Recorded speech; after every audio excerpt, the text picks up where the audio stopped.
قل إن الموت الذي تفرون منه فإنه ملاقيكم ثم تردون إلى عالم الغيب والشهادة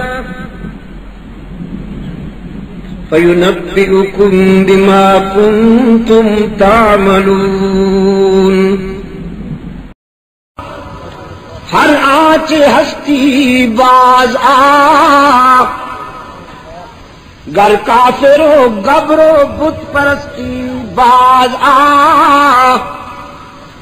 ای درگہ ماں درگہ نومیدی نیست، صد بار اگر توبہ شکستی باز آ.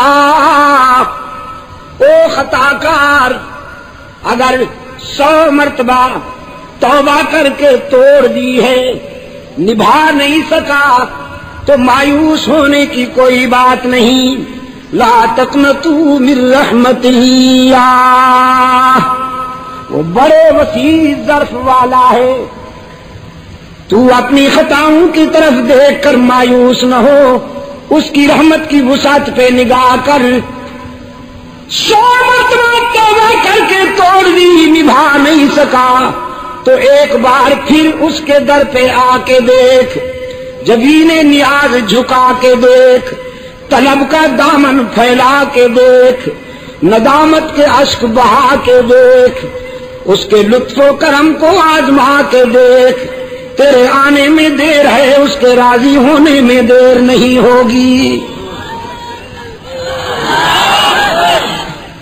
سرکار دو عالم صلی اللہ علیہ وسلم نے یہی پیغام دیا مکہ والوں کو.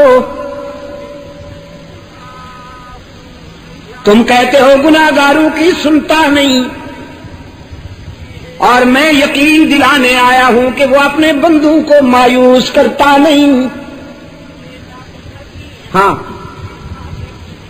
ایک طبقہ ہے بد نصیب جس کے لیے اس نے واضح کر دیا کہ اسے معاف نہیں کروں گا. ایک طبقہ، اور وہ کون ہے؟ مشرک. گناہ معاف ہو جائیں گے، شرک معاف نہیں ہوگا، اس لیے کہ گناہ بھول ہے، گناہ بھول ہے، اور شرک غداری اور بغاوت ہے. اگر کوئی بھول جائے تو اسے معاف کیا جا سکتا ہے، غداروں کو تم نہیں معاف کرتے تو وہ کیسے معاف کرے گا؟